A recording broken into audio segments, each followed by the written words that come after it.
cannot, we must not, we will not leave our citizens behind. We're going to be focused on jobs, economic vitality, and bringing Philadelphia back from this economic crisis. We're working every day to make this a safer city. Here in Philadelphia, we know how to get things done. We are sick and tired of being sick and tired about blight and deteriorated properties in this city.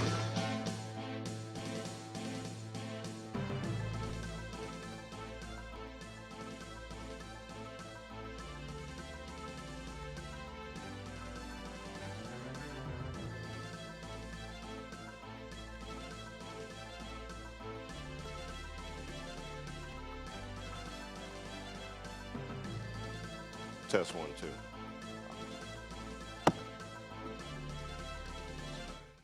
That's my DJ voice.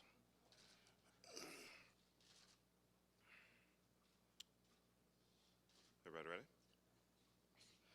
Good afternoon and welcome to the MAC.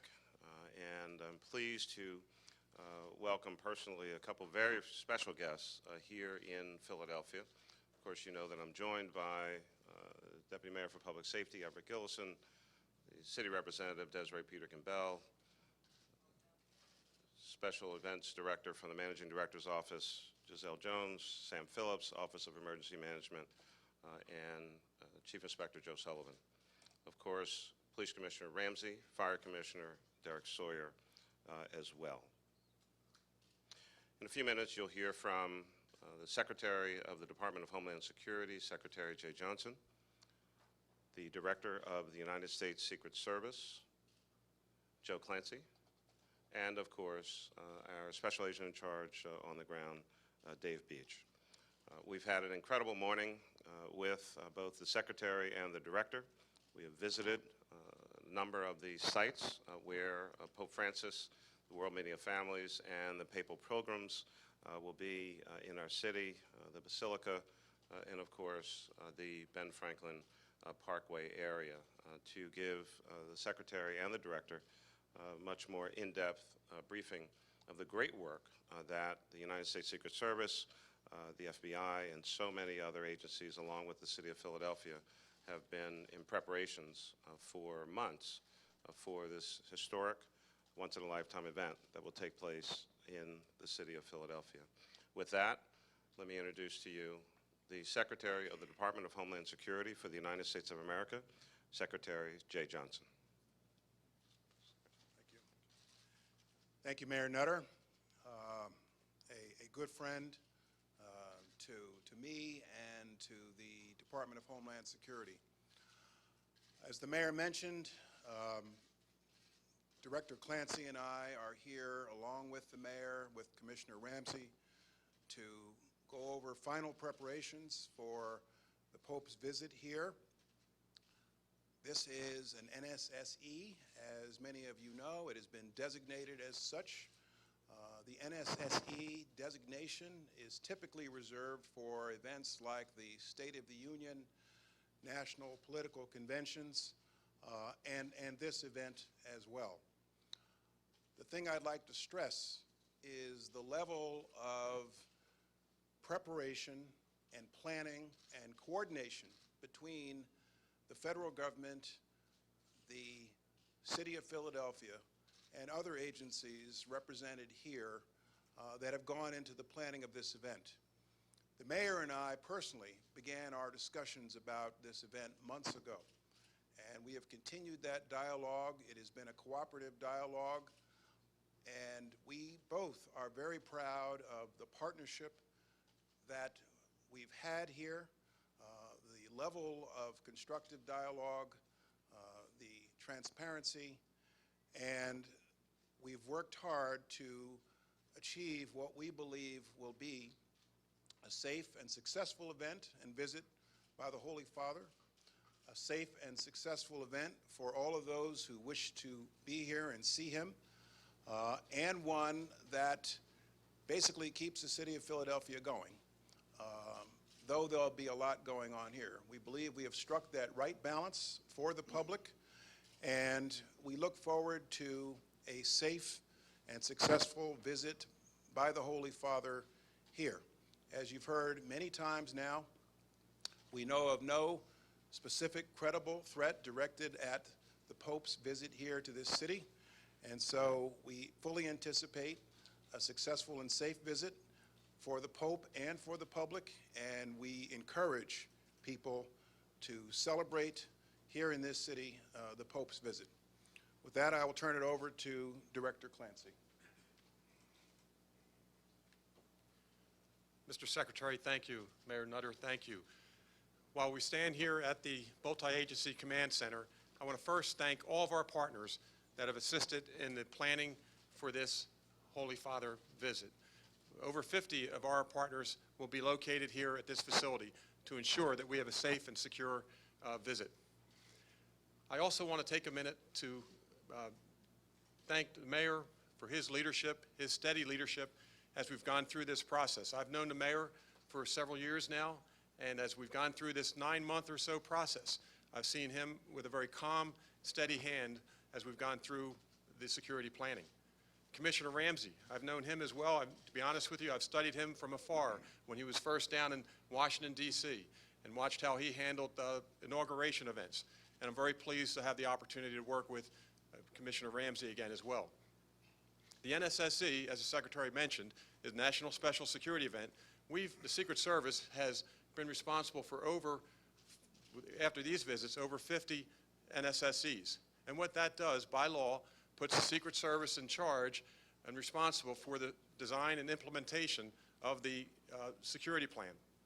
It also puts the FBI in charge of any crisis investigation and crisis management. And for FEMA, the consequence management of an NSSE. But the NSSE is built with partnerships. This is the ultimate team effort. Ultimate team effort. When you look at the collaboration of the subcommittees that come with an NSSE, the NSSE gives structure to these security type events. Over 20 members there are over 20 subcommittees, and each one is composed of a variety of public safety, a variety of private sector, as well as law enforcement entities, and each brings expertise to this plan. And we rely on that expertise, as we certainly have here in the city of Philadelphia, with the expertise of the men and women of the Philadelphia Police Department. But we're confident that we have a very good, secure plan for the Holy Father's visit, and we look forward to greeting the Holy Father when he arrives next week. Thank you. So with that, we would be pleased to answer any questions that are related to the papal visit. I understand from a press standpoint, having the Secretary of the Department of Homeland Security and the Director of the United States Secret Service in town, they're not necessarily here on a regular or daily basis. You may have all kinds of thoughts and questions for them. Today's event is solely related to the papal visit, the World Meeting of Families, and the arrival of Pope Francis. We'd ask you to direct any other questions that you might have at a later time to their respective press operations. We will only be talking about the papal visit and the presence of these two distinguished public servants. Yes, sir.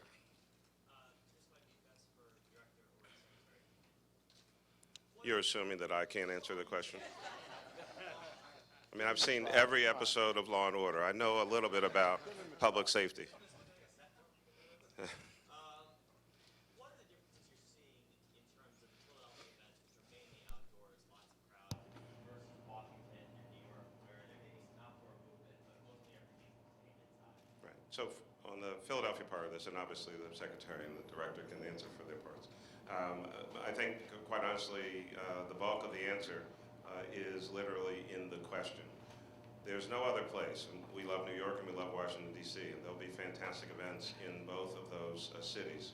But Philadelphia is the place for the World Meeting of Families. It is the reason that Pope Francis was coming to the United States, and then other offers, extensions of invitation were extended to him. So that's first and foremost. The reason he's coming to America is because of the World Meeting of Families Congress. Second, there are 3 huge public events in the city of Philadelphia, and there are any number of events in both New York and Washington, D.C., all ticketed in much smaller venues and nowhere near the level of public-facing and exposure to the public as in the city of Philadelphia. That, of course, in and of itself brings additional requirements, additional challenges, more assets, but also more opportunity for people to see Pope Francis in Philadelphia. As a matter of fact, in the Washington, D.C. website, they will tell you, after giving you information about the D.C. events, they literally say on their website, the best place to see Pope Francis is in Philadelphia for the magnitude of events that we're having here in the city. From a security standpoint, I'll certainly let the experts respond to that part of the question. I'm very proud. I'm very excited. Thank you, Mr. You're absolutely correct. Each venue is different and presents different challenges. An outdoor event as opposed to an indoor event. With an outdoor event such as we see here on the Ben Franklin Parkway in Philadelphia, it creates enormous challenges, but we have to adapt to that, and we have. In fact, we know there's businesses in the area, obviously communities, and we've reached out, the Secret Service has reached out to over 500 businesses and community groups to ensure that they understand what our plan is, and we want to hear what their concerns are too. And from a security standpoint, obviously we have to bring in more assets to ensure that the outdoor sites are well secured. Has any city in the United States ever been shut down, had such major infrastructure shut down since World War II, comparable to what we're planning for Philadelphia? And that is not with any connotation that I asked that question. Really?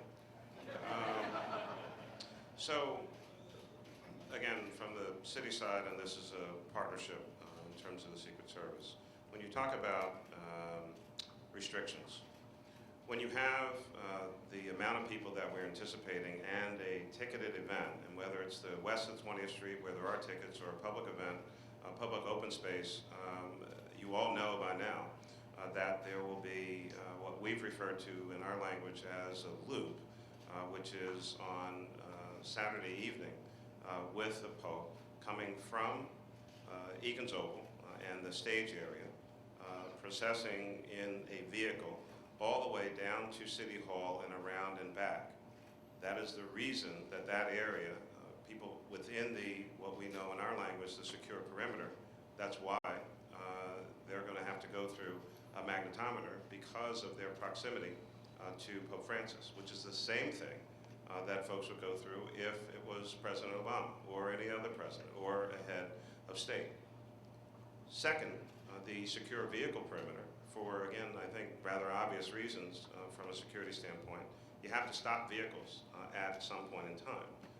That perimeter is approximately a block to a block and a half off of the secure perimeter.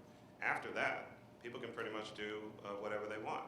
Obviously, with anticipated crowds on the streets, we have tried to restrict vehicular traffic and activity. Again, what we now call the Francis Festival grounds, from cars coming into that area, but cars can ride around in that area. People can walk, people can bike, all the way up to the secure perimeter. The only major, the two major roads that are most affected, of course, the Ben Franklin Bridge, for people coming over from New Jersey and using the bridge for emergency vehicle access and movement back and forth. And again, as I mentioned, I think at the press conference on Wednesday, 76, better known as the Schuylkill Expressway, I want you to, again, think about what we're trying to accomplish here. If you can't get off at 30th Street, if you can't get off at 23rd Street, if you can't get off at 15th Street, and you can't get off at 8th Street, Schuylkill Expressway would virtually become a parking lot because people have no way to exit. The reason you can't exit at those points is because they are either proximity to or in the secure area or the secure vehicle perimeter, and we don't want those inbound cars coming in.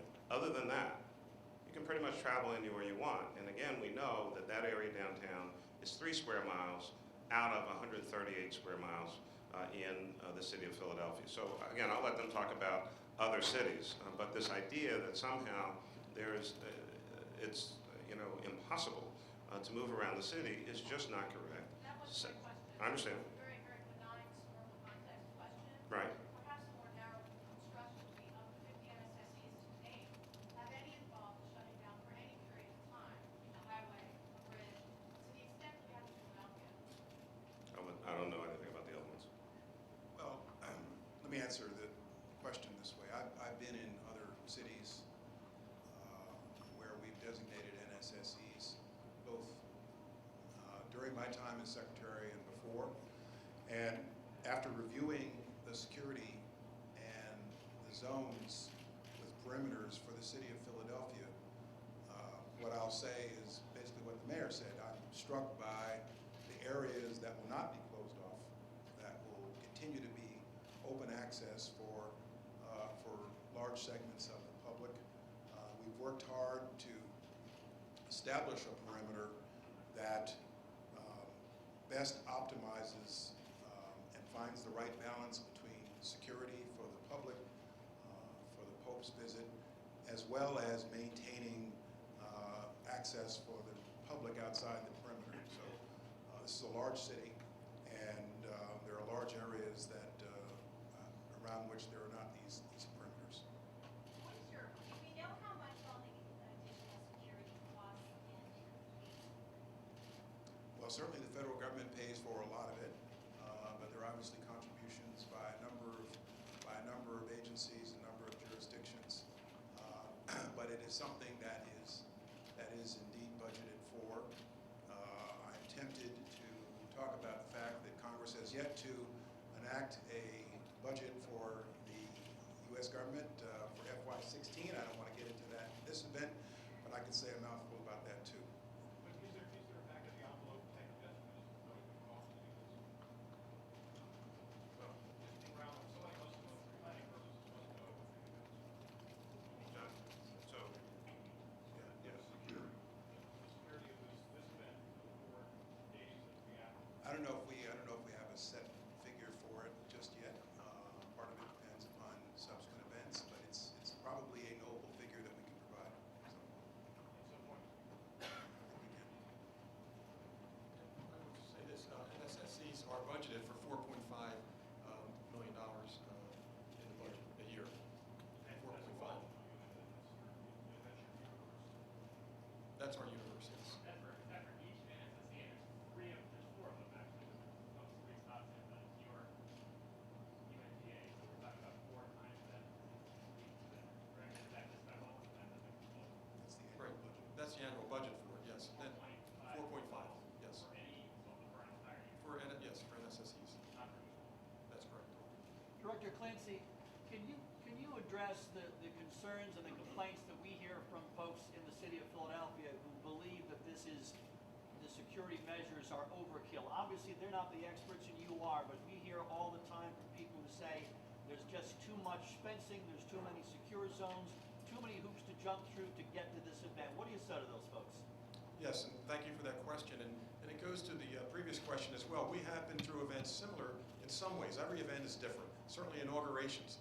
In 2009, we had 1.8 million people come for President Obama's inauguration, so we had to close down some areas, some roadways, etc. This one is more unique because of the amount of travel the Pope will do within the city of Philadelphia and the volume of people that are coming as well, but you have to have structure. If you don't have structure, you have mayhem.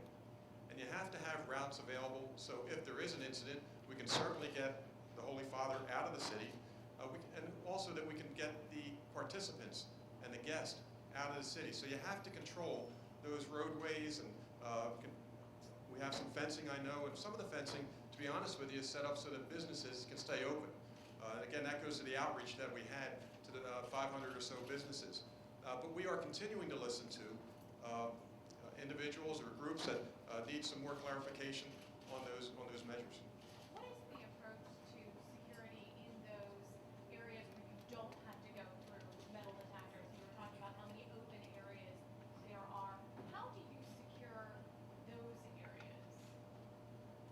Well, we define what our secure areas are, where our protectee is most vulnerable, and that's where we are concerned from a Secret Service standpoint. I know the commissioner has been, as he mentioned earlier today, is very concerned and looks at the outside the perimeter and the city of Philadelphia. It's quite a challenge out there as well. While all the guests are coming to the event, he's been very adamant that he is focused on the exterior areas as well. And I don't want to speak for the commissioner, but right, so, I mean, I think primarily, if I'm understanding this question, I mean, within those secure areas, or primarily the responsibility of the United States Secret Service.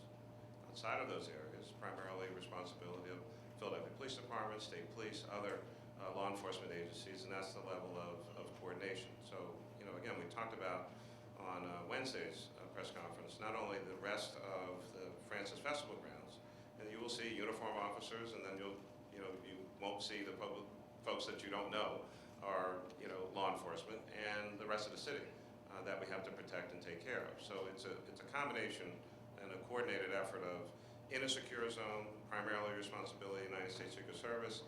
Outside, everyone has some level of responsibility, but ultimately it's the Philadelphia Police Department and our partners at the state. So how do you approach then, how does Homeland Security then approach? Oh, we got two I just going. wanted to Do make sure I your understand. follow-up, and then we'll come right to you. So how then, I understand what you're saying about primary responsibility, but then maybe from a Homeland Security standpoint, how do you approach those areas that are maybe farther away from the Pope, but still have a lot of people in them? It's the Philadelphia Police Department. That's their responsibility. Yeah, and there'll be a lot of uniform officers, plainclothes, who of course we won't identify, and other folks. I mean, there's video. I mean, there are any number of ways. In this center helps us, our own operations center, the DIVIC, Delaware Valley Intelligence Center. We just opened, I guess the other day, our traffic operations center. We talked again about how that will help us. So there are a lot of eyes and a lot of resources and assets all over the city. No one central place, but all coordinated in a way that everyone is getting real-time information about what's going on. Too many people at this particular magnetometer. Let's move them along.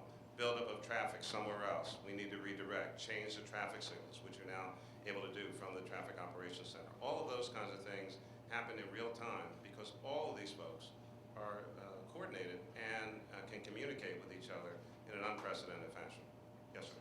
A lot of different night security events have different restrictions, such as Super Bowl will tell you that you're not allowed to bring cameras into the Super Bowl.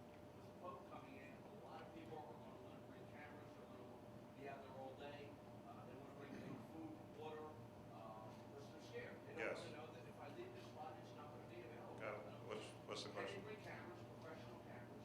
Can they bring, can they bring a Yes. bottle of water? Bring a big bottle of water.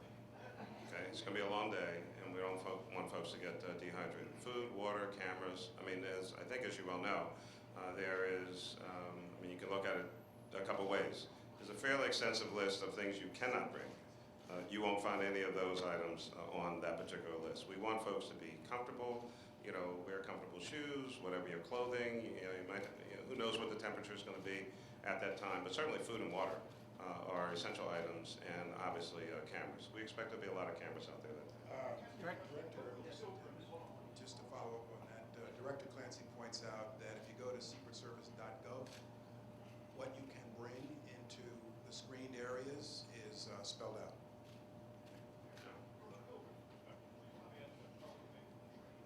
Get off the 30th Street station. They're going to have to go south and go across Chestnut Street, or use towards the ground. You can't go directly across the apparently JFK is closed. What will they see? Are they going to see National Guardsmen directing from there? Are they going to see policemen directing from there? What's the environment they're going to see? Well, There's certain couple things. So they can walk down JFK. they can. Yes, on the pavement, straight shot down, or as you described, a couple other. Okay. SEPTA, people can walk on the sidewalk, SEPTA. John Rollins told me to tell you that. With regard to who's out there, first and foremost, obviously there will be a police presence, but there will also be kind of almost, I think, a pilgrim welcoming squad from the thousands of volunteers that are going to be out on the street as well. So, this will be a very, welcoming, warm, happy environment.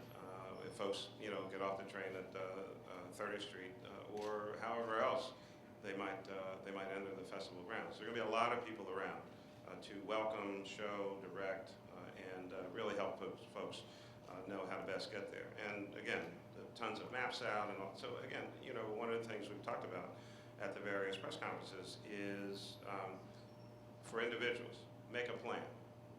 I mean, this is not necessarily the kind of thing, I mean, I know some folks will wake up maybe Saturday morning or Sunday morning and say, hey, I want to check this out, this is going to be really cool. Okay, but, I mean, try to maybe have a little bit of orientation to the city of Philadelphia before you arrive, and that should be a part of your planning.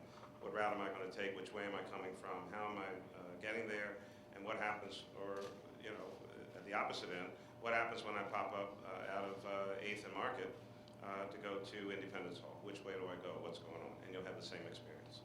Gentleman right there. That is probably, Mr. Secretary, probably the most popular map in the United States of America right now. Yeah. You said bring a deep bottle of water. So can we just reiterate and clarify, let's bring the cast of economics, there will be vendors who bring some water. Some of those people are going to have to come and settle out. Absolutely. If I'm, again, remembering correctly, I believe that Aramark is the official food and beverage vendor, you know, paraphernalia. I mean, they're kind of doing all of that, and their food and beverage relationships and people that they work with will be on the grounds for folks to be able to access those activities. It will look, I think, to some extent, much like, you know, if you've experienced 4th of July here in Philadelphia, you see vendors in a variety